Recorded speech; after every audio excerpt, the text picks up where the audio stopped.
Assalamualaikum warahmatullahi wabarakatuh. Izinkan saya memperkenalkan diri. Nama saya Salma Ainun Nihaya dengan nomor NPM 2110301033. Di sini saya akan membuat video guna memenuhi tugas dari mata kuliah pengajaran berbicara.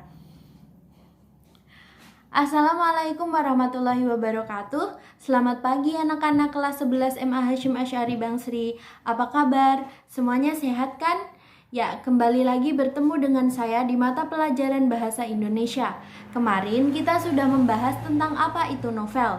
Nah, sekarang seperti yang saya bilang kemarin, kita akan mempelajari tentang unsur-unsur yang ada pada novel. Namun, sebelum pembelajaran kita mulai, marilah kita berdoa terlebih dahulu sesuai dengan kepercayaan masing-masing agar diberikan kemudahan serta kelancaran dalam kegiatan belajar mengajar ini. Baik, berdoa mulai. Selesai.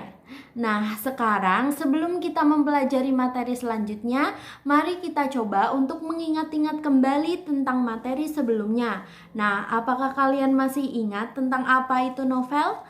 Bagus jika ada yang masih ingat. Namun, jika ada yang lupa, saya akan menjelaskan lagi secara singkat ya.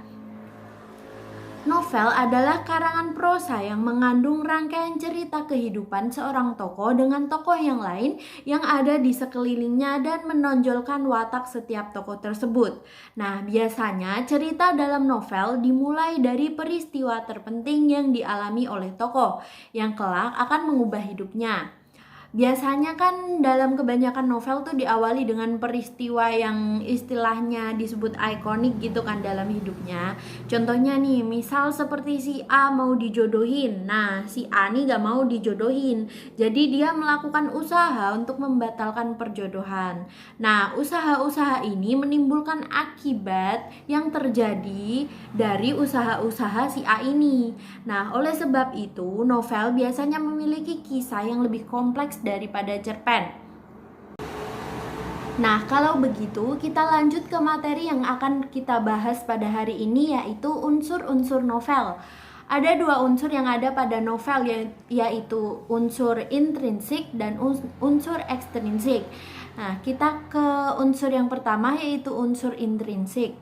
Unsur intrinsik adalah unsur pembangun yang ada di dalam cerita. Karena itu, unsur intrinsik menjadi sangat penting dan tidak dapat dilewatkan dalam sebuah karya sastra seperti cerita pendek atau biasa disebut cerpen dan novel. Unsur intrinsik ini pun terbagi dalam beberapa komponen berbeda. Yang pertama yaitu tema.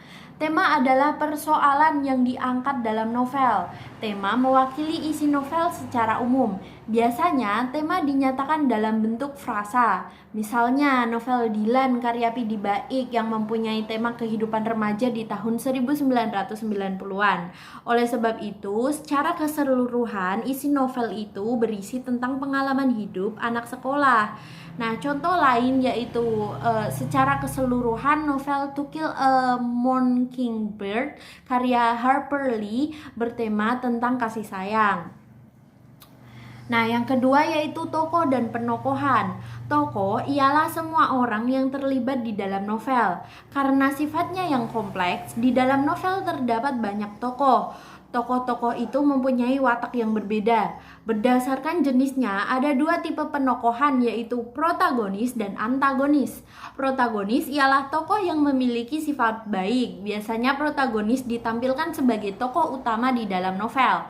Nah, sementara itu, antagonis adalah tokoh yang bersifat buruk. Dalam novel, tokoh antagonislah yang menyebabkan banyak konflik. Nah, kemudian yang ketiga yaitu alur. Alur terdiri atas dua jenis, yaitu alur maju dan alur sorot balik. Sementara itu, dalam alur sorot balik, penulis umumnya menyelipkan pengalaman masa lalu tokoh sepanjang cerita. Makanya dalam cerita banyak terdapat flashback. Contohnya alur yang dipakai penulis dalam novel IT adalah sorot balik. Yang keempat yaitu latar. Latar terbagi menjadi 3 jenis, yaitu latar tempat, latar waktu, dan latar suasana. Contohnya kisah dalam novel ini berlatar di Perancis Utara gitu. Yang kemudian nomor 5 yaitu amanat. Amanat ialah pesan moral yang dapat didapat setelah kita selesai membaca novel. Amanat memuat nilai-nilai tertentu bagi pembaca hingga kehidupan pembaca menjadi lebih bermakna. Contohnya yaitu amanat yang terkandung di dalam novel Ilfil adalah bahwa kita harus menghargai perasaan orang lain. Kemudian ada unsur intrinsik dari novel. Unsur ekstrinsik maksud saya memuat semua nilai di luar unsur intrinsik novel, seperti kehidupan sosial, ajaran agama, dan kepengarangan. Untuk menemukan unsur tersebut, kita bisa mencermati dan menganalisis bagian tertentu di dalam novel yang memuat nilai sosial, agama, dan pengarang maksudnya. Kemudian contoh-contohnya yaitu yang pertama contoh dari kehidupan sosial,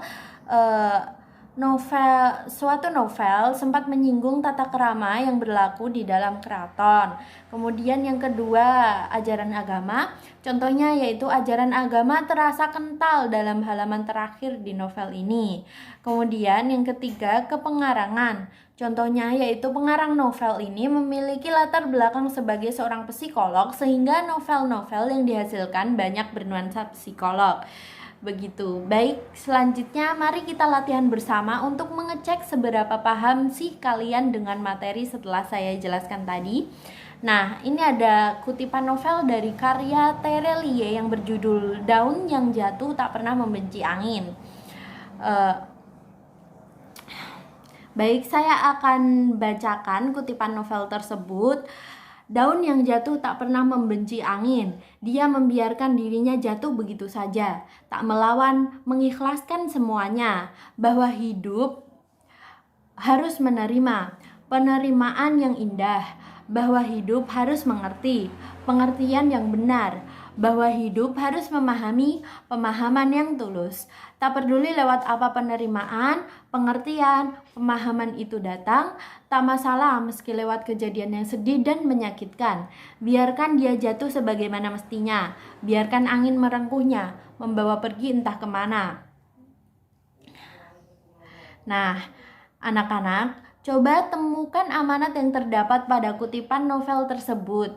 Silahkan ketik jawabanmu lalu kirim ke WA grup ya. Jangan lupa sertakan nama dan nomor absennya. Minggu depan sebelum materi selanjutnya dibahas, kita akan bahas ini bersama-sama dulu, oke? Nah, begitu penyampaian materi dari saya pada pertemuan hari ini. Kalian semua harus semangat ya belajarnya. Walaupun banyak kendala, tapi jangan pantang menyerah buat meraih masa depan. Nah, sebelum kita tutup pembelajaran pada hari ini, marilah kita berdoa bersama-sama atas karunia yang diberikan Tuhan. Kita menjadi dapat melaksanakan pembelajaran pada hari ini dengan baik. Berdoa sesuai kepercayaan masing-masing. Mulai. Selesai. Akhir kata, wassalamualaikum warahmatullahi wabarakatuh.